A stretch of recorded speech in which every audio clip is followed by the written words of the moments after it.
Okay, good morning students, welcome back. Let us now try to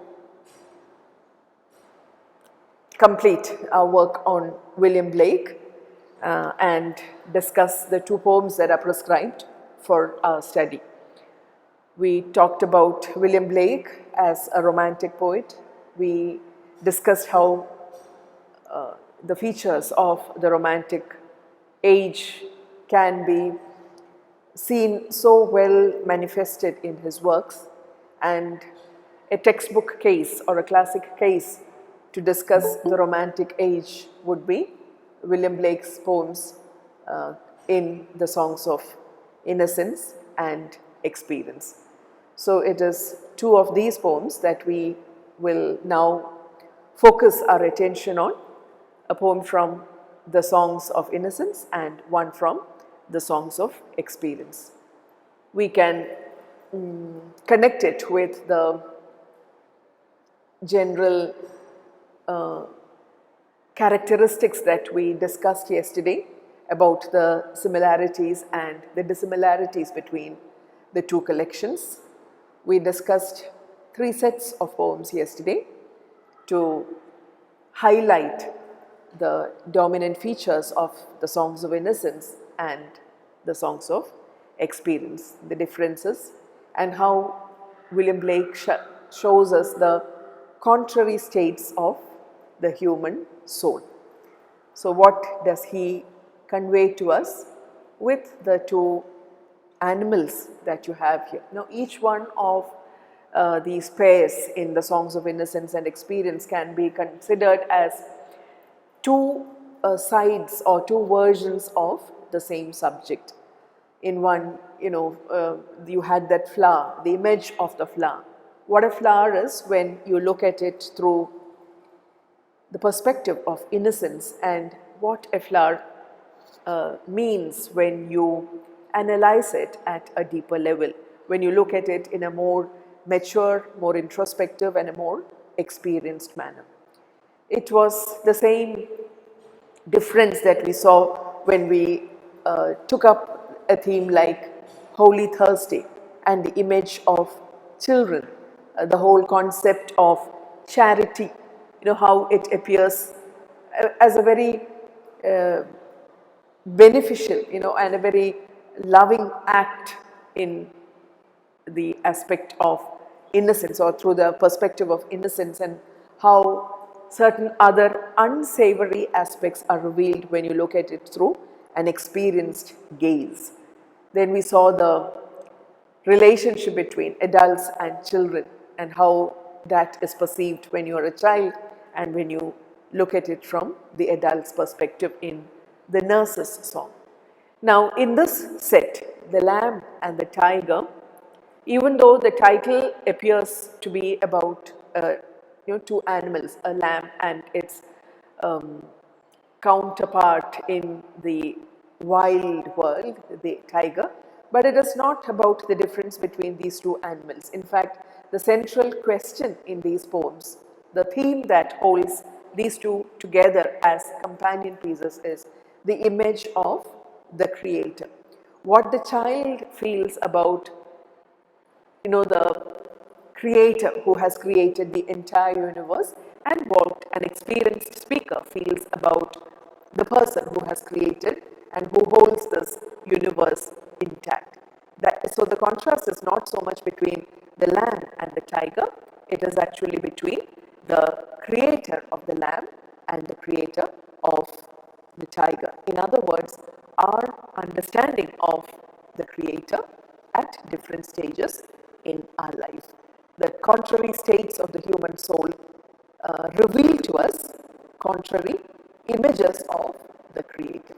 So we'll first take a look at the child's understanding of the world around him. I use the pronoun him because that is how it is used in the poem. So let me make the presentation for you to see the lines.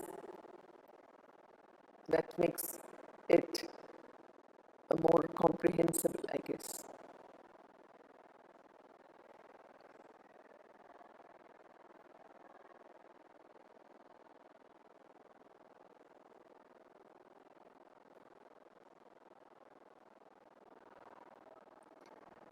Yeah, the screen is visible, right?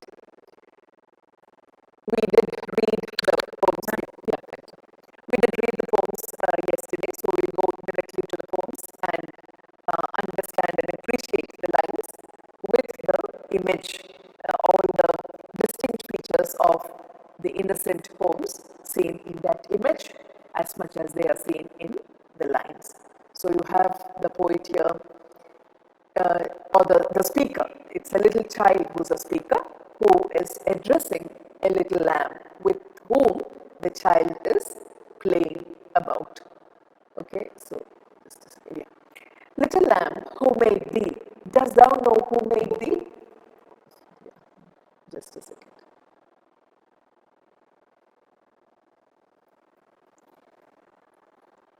Gave thee life and bid thee feed by the stream and over the mead. You know, those four lines, I think, give us a lot of insight about the setting of the poem, the kind of scene where the child is seen playing with the lamb, occupying pretty much the same space as the lambs do, and in a very playful way, engaging in an informal conversation with the lamb. You will also notice the large number of alliterative lines. You know, a lot of syllables are repeated here. You will notice the very relaxed tone of the poem. There is no hurry here.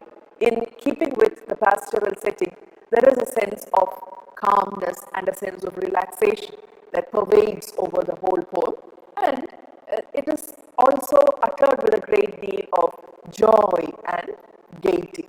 There is no hurry here, there is no panic, there is absolutely no conflict. Everything is seen in a very radiant and sunlit manner. So, little lamb, who made thee? So, this is the question that the child asks the lamb. Do you know who made thee? It is almost like a hymn, and that is why you have the language or the words chosen as it would be in a hymn. Dost thou know who made thee? Now, dost thou, these are words that you would normally use in a hymn in praise of God. But here, for the little child, you know, he has absolutely no qualms about addressing the little lamb as a kind of Godhead. So, does thou know? It is with much reverence, it is with much love, it is with a sense of praise that he addresses the little lamb too. So, do you know? You know, it's not a very informal, do you know kind of statement. Does thou know? Upholding in a very unconscious way the reverence that he has for everything that he sees around him. So, does thou know who made thee? Gave thee life and bid thee feed. So, who is it who gave you your life and made you feed by the stream and over the mead? You know, the stream, the meadow, mead is short form for meadow. These are again two of the most distinct images that you will find in all of the songs of innocence. The brook babbling by, a stream gently gliding by, the meadow, and a life of perpetual spring or summer. Gave thee clothing of delight, softest clothing, woolly bright. You know, you can almost feel that child touching the lamb's body. It is with that kind of intimacy that he addresses the lamb. There is intimacy and at the same time reverence too. And he feels the lamb's skin or the body and enjoys the feel of that soft woolen skin of the lamb. Gave thee clothing of delight. Everything seems to convey or radiate a sense of delight. Softest clothing which is so woolly and bright. Gave thee such a tender voice, making all the vales rejoice. The little lamb's bleating. It's such a tender voice. It is something that spreads happiness all around. So look at the images. This is the first stanza of the poem where he asks the little lamb whether the lamb is familiar or lamb has any idea about how the lamb came to be. Who made you is the question, and the child supplements it with all that he has seen, felt, heard and understood about the lamb.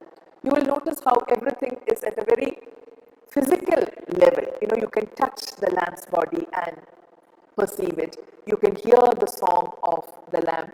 You can see it in front of you. So the touch, the feel, the hearing, the physical perceptions. It is at the sensuous or the level of the sense organs that you have the child addressing the lamb. And the child is not in any way confounded by anything beyond what his physical sense organs help him to perceive, to see, to feel, to touch, to smell, and to hear. He is not aware of a world that is beyond that. What he sees is his world. And there is never a point of conflict that he experiences about anything that might be hidden from him. It is a world that offers him no complicated riddle at all. So it is that easy perception, that very direct perception. What you perceive physically through your sense organs is what the child describes. So, little lamb, who made thee? Does thou know who made thee? Little lamb, I'll tell you. It's almost the child is composing his song very much in the form of the songs that he himself would be familiar with, in the songs that would be sung to him by his nurse, by his mother, by members of his family, what he would hear, the children's songs, the folk songs, the ballads, and so on. It is pretty much in the same manner that this song is composed. That is why you have a repetition of the words, the repetition of the lines. So, little lamb, I'll tell thee. Little lamb, I'll be almost like a lullaby. In a lullaby, you would have the same words being repeated, the same lines being repeated. And in that very calm, relaxed manner, the child assures the lamb that I'll tell you about the Creator, the one who created you.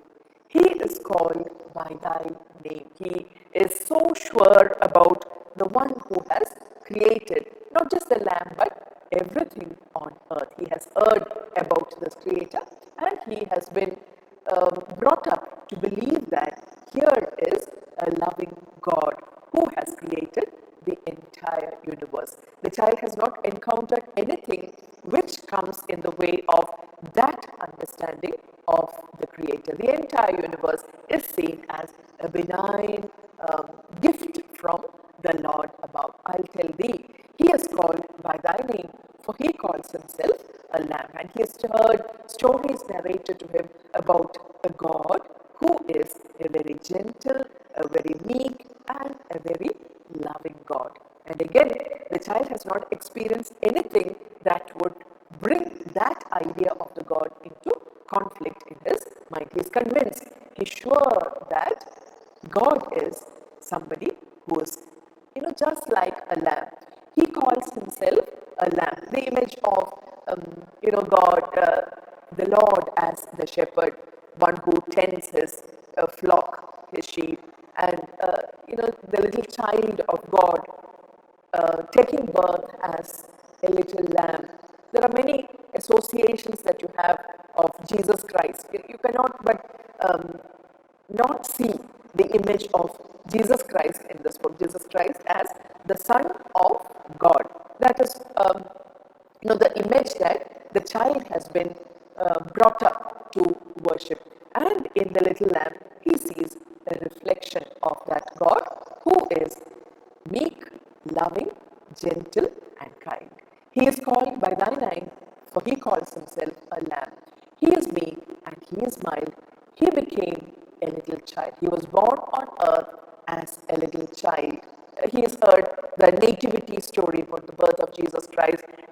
We know the place where Jesus Christ had his birth in a stable, and we have seen images of the nativity scene where again the lambs are a distinct part, because it's in a land of shepherds that the little child Christ was born. So that impression is so stamped upon the little child that what he sees around him is nothing but a reflection and a continuation of that tale, of that story of glory.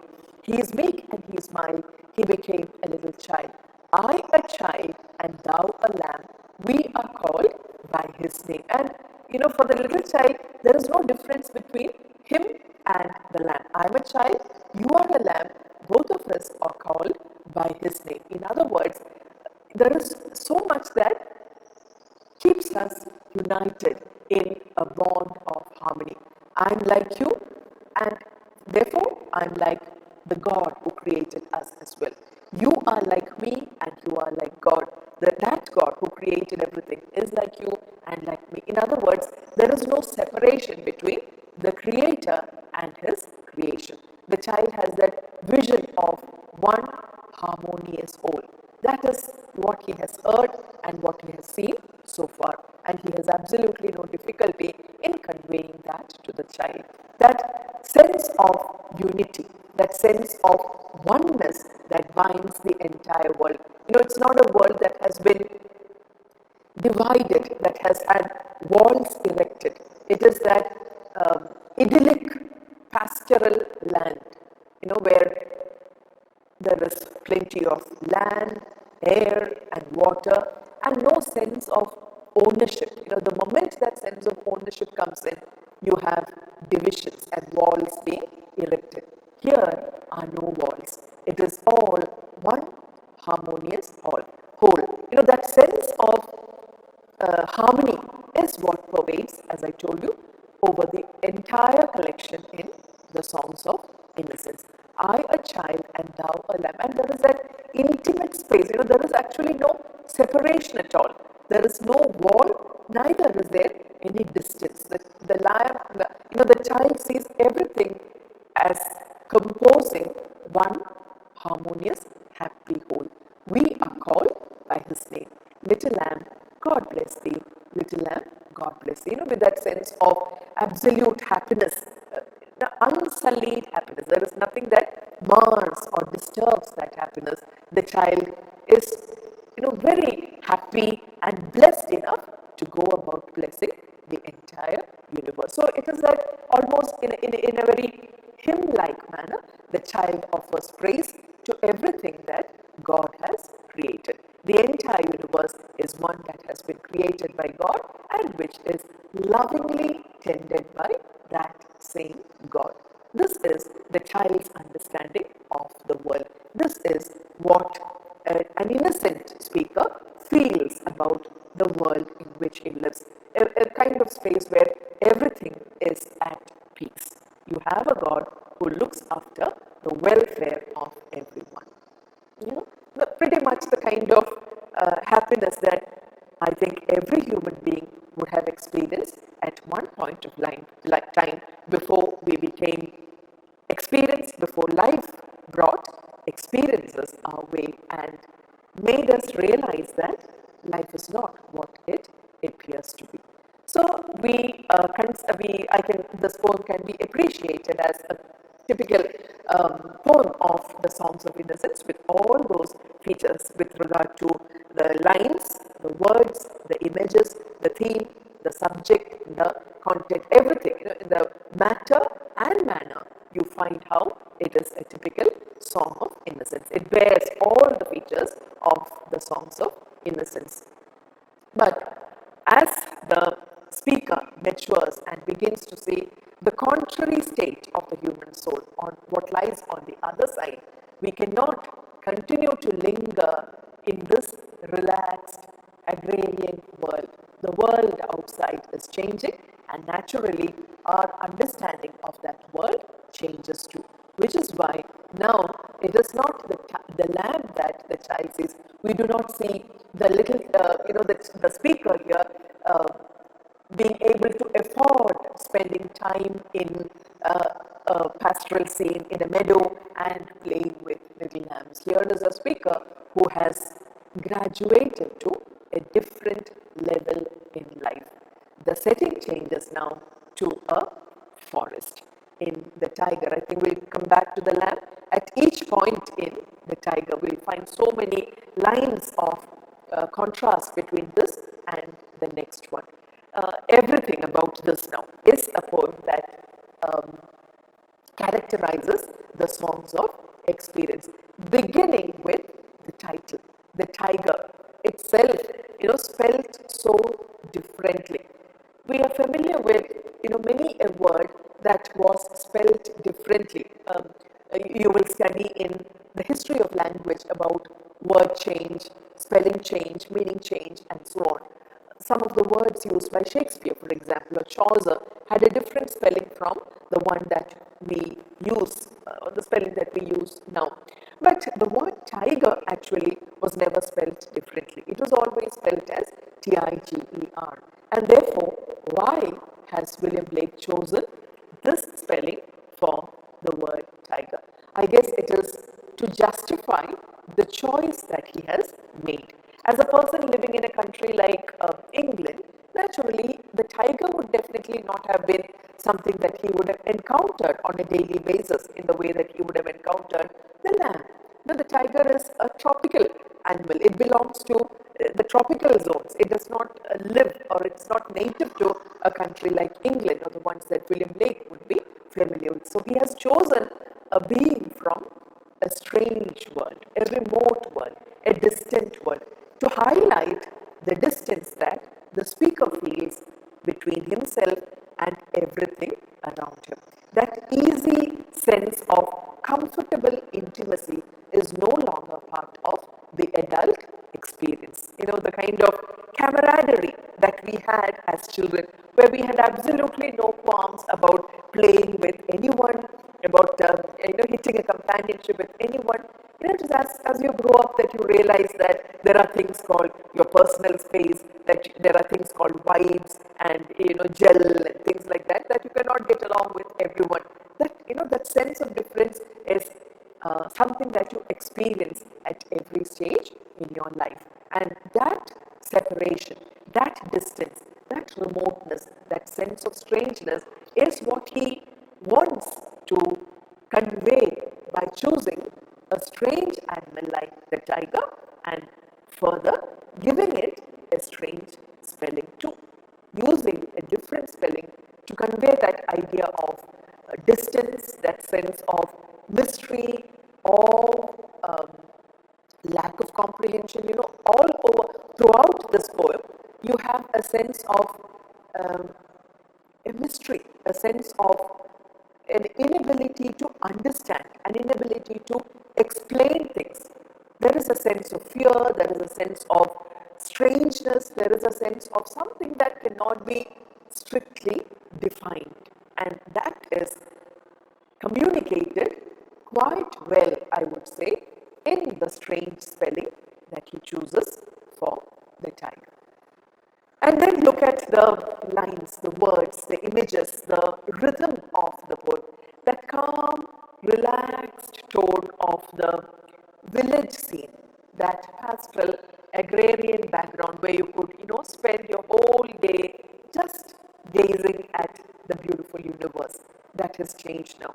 The occupation of this person is a different one. The world that he lives in is different. It is no longer that pastoral scene. You have this poem in fact set in the forest of the night. It is a wild place. A forest, the difference between a forest and a field or a garden is the fact that the forest is wild and there is nothing that you can predict about the forest. It has all kinds of mysteries hidden in it, unlike a garden, which is a cultivated space and where the gardener has control over the space that he or she has cultivated. The forest is wild, unkempt, it grows on its own, and you have every kind of mystery at every turn in the forest. And to augment that sense of strangeness, it is not just any forest or the forest at any point of time, but the forest at night, making it even more strange, dangerous, and fearsome a space, because you cannot see things clearly. The clarity of vision, the lack of that confusion, which is so characteristic of the crystal clear vision, limited vision of the child, is something that you lose, as Wordsworth has so impressively highlighted it in the Immortality Ode. The more you the further you move away from childhood, the greater you move away from the glory that you had inherited from heaven. You become your life, your perspective, your vision, everything about you becomes more and more muddled, more and more cloudy, more and more confused and darker. So, that you can approach the poem at so many levels, whereas the Lamb is a poem that you can approach at a very metrical level, and you do not need to read between the lines. Everything is so clearly stated, everything is so clearly presented by the child in the child's words, describing what he sees and hears. But here, a lot of it is unsaid. The words are unable to do justice to the subject that it tries to describe. That one-to-one correspondence between the word and the object is no longer found in this poem. You realize at every line, that it conveys something beyond what is expressed. Okay, so tiger, tiger, burning bright. The tiger, it is epizeuxis is the kind of figure of speech that is used there, where you have the same word repeated. Unlike alliteration, where you have the same sound, the same consonant or vowel, the same sound being repeated to add to the musical quality. What this kind of figure of speech conveys is a sense of mystery, a sense of foreboding. It's not something that is natural. You would normally say tiger, little lamb is natural, but tiger, tiger, it conveys that sense of urgency, fear, that there is something very terrifying about the scene. Tiger, tiger, and the panting lines, it's almost as if, the lines are very short here. The lines are the kind of lines that you would utter when you are in a state of panic, when you cannot complete the words, the sentences fully. You're in a short, when your breath is held short, your words would also become, your sentences would also be cut short. That sense of a panic is conveyed here. Probably you have the speaker encountering the tiger suddenly.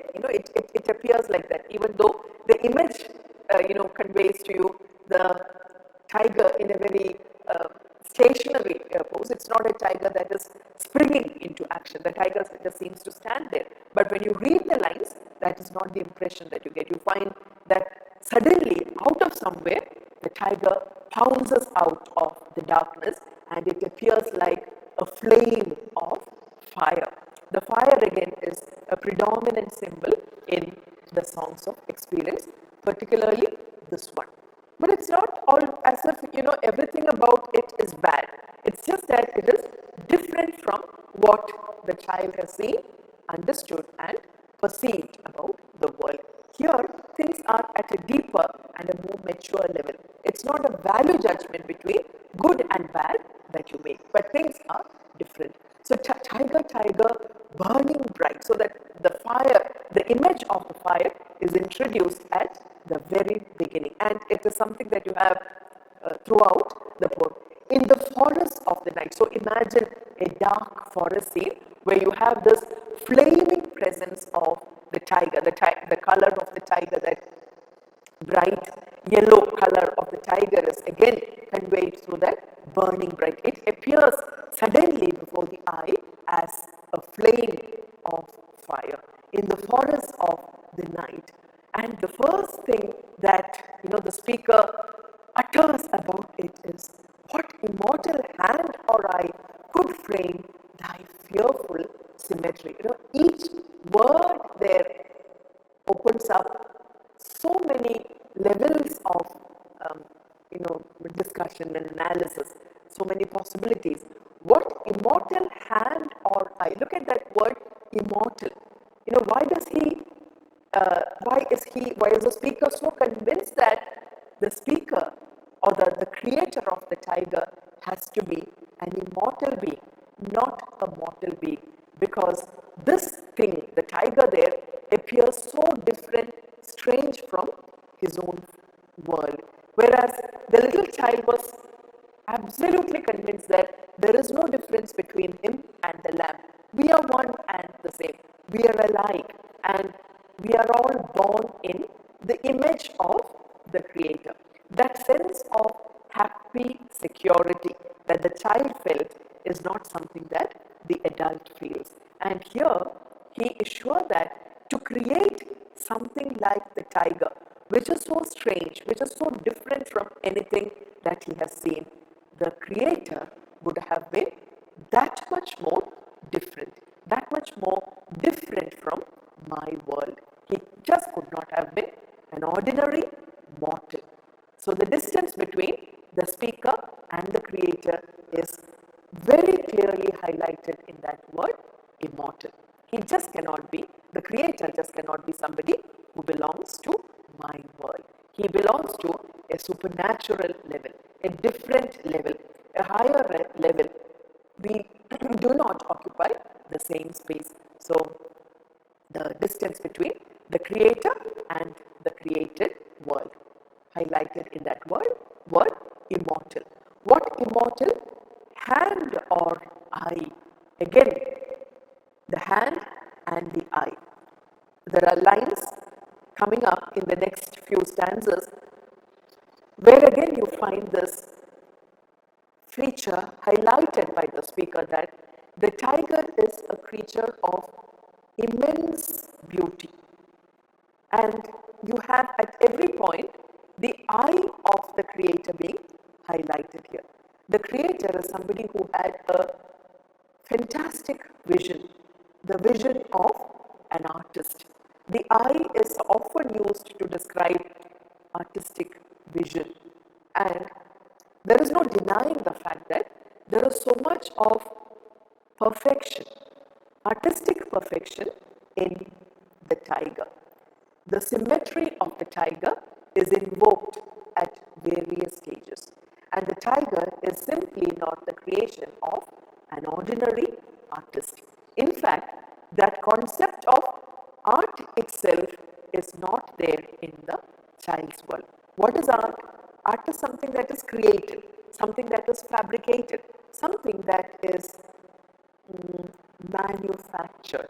See, the concept of manufacturing comes in, which is not there in the point of view of a person who is only used to the pastoral agrarian life.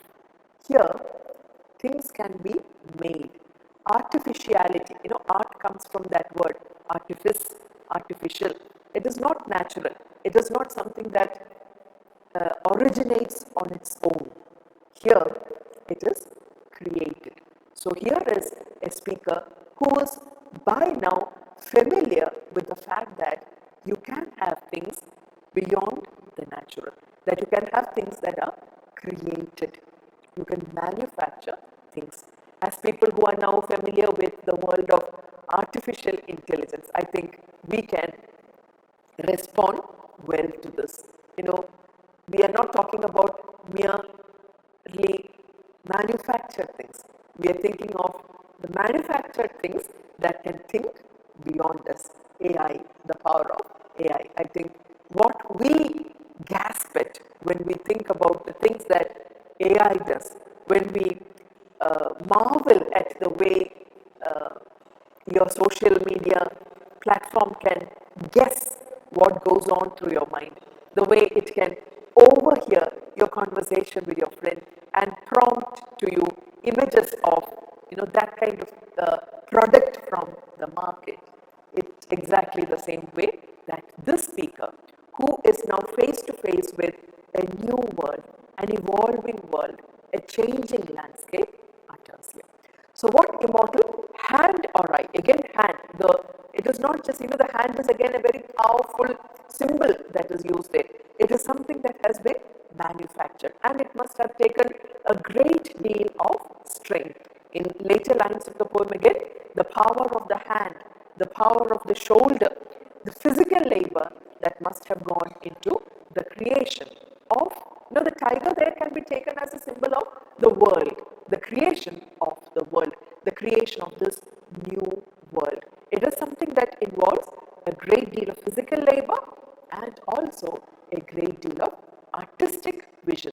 So that strange combination of the physical labor and artistic vision, that is what he sees expressed in the image of the tiger. In other words, the world that is evolving before him. What immortal hand or eye could frame? The child had absolutely no difficulty in saying, I know who made you, I can tell you who made you. But here, the question, who could have made you? That the sense of disbelief that the speaker here has, is it possible that something like you could have been created?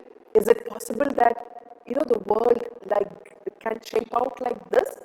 Who could frame thy fearful symmetry? Again, frame. A frame is something that defines a space. A frame is basically a kind of wall. It is something that constricts, puts things within a limit.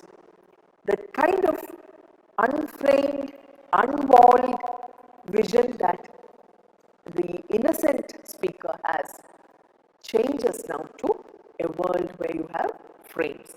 With the coming of factories, with the coming of built spaces, buildings, workshops, factory spaces and so on, and where things would be demarcated. You would have the wall between this building and the next, the space between this workshop and the next, the field, demarcation, a world of demarcations and defined spaces. So, who could frame that word? Think of the word frame as very significant for the perception of the speaker here. Thy fearful symmetry. Again, look at that phrase, fearful symmetry. The tiger is one of the most beautiful of created beings. Those of you, I'm sure all of you have seen tigers, where in all probability we have only seen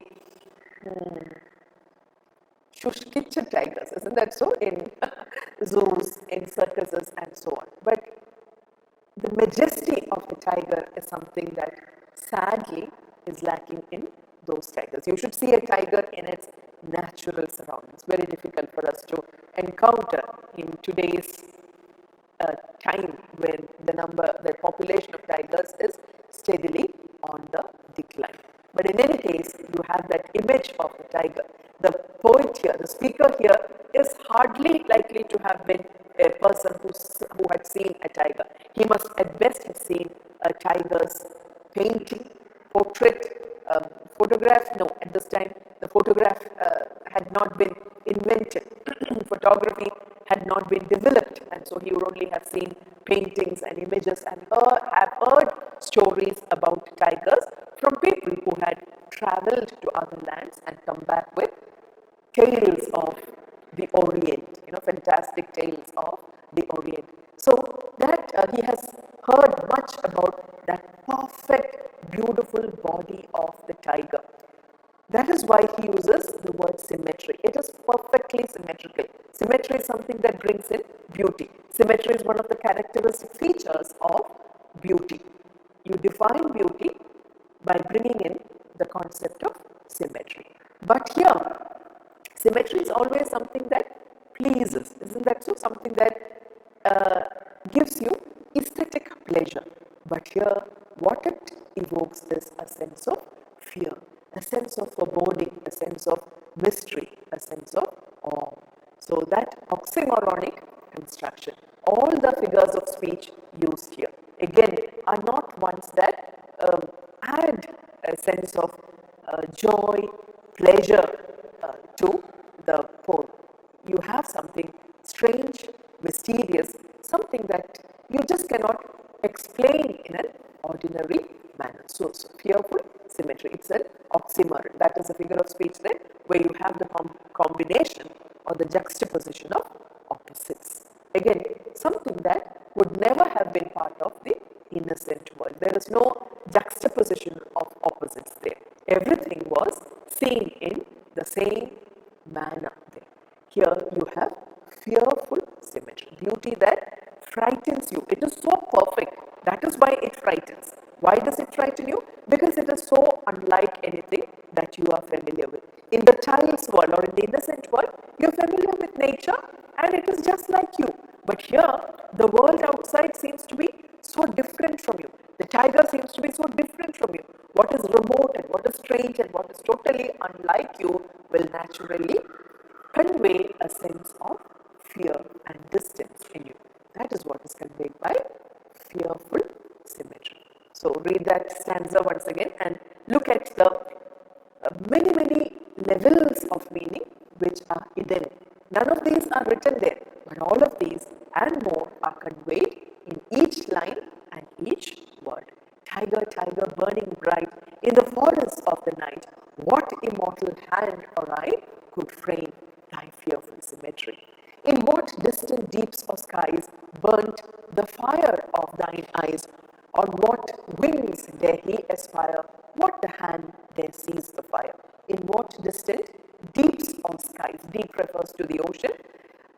He is absolutely certain about the fact that the creation of the tiger must have involved a great deal of effort, and it would have been assembled, the sense of the tiger being assembled.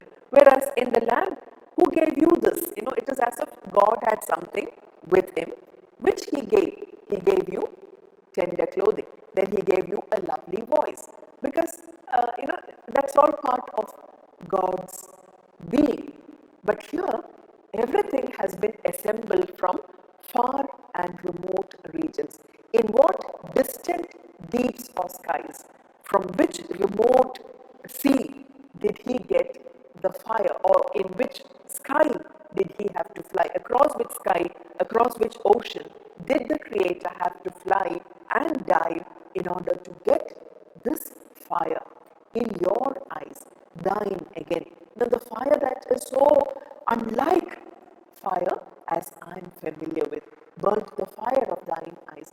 It's not an ordinary fire, it is a strange kind of fire. There is a kind of Promethean image. In Greek mythology, you have the figure of Prometheus, who stole fire from God's world and brought it to the human world, for which he was punished by the gods. That divine fire of creativity was something that Prometheus, the Titan, stole from God's heaven and brought to the human world. And that fire stolen by Prometheus has always been used by many a romantic poet, by many a poet, to convey the idea of creativity. And that is what is seen here. A kind of daring act. Creation is not an ordinary act. Creation was the most natural act when you looked at it in an innocent manner. But when you become experienced, you realize that creation is something that takes a lot of daring. It involves great physical effort and much artistic vision too. In what distant deeps or skies burnt the fire of thine eyes? On what wings dare he aspire? And to reach that region, to bring this fire, how strong would have been the wings on which he aspired, with the help of which he aspired to fly. No ordinary wings could not have taken him to that remote region. Again, the winged image, the image of a creator who soars high in imagination. This is the image of the romantic artist, which is something new for Blake, a person who was thinking and composing lines in so different a manner. The image of creation is very different from the image of creation as it was held till then. So on what wings, how powerful must have been the wings on which, how huge and how large and how strong must have been the wings, with the help of which he dared to fly across these distant skies and oceans. And what dread hand, what the hand dare seize the fire. And once he had reached that remote region, how strong must have been the hand that dared to seize the fire. Again, seizing, a word that involves much force in it. It is, you are stealing it from there. You are forcefully taking it from there. It's not a natural process at all.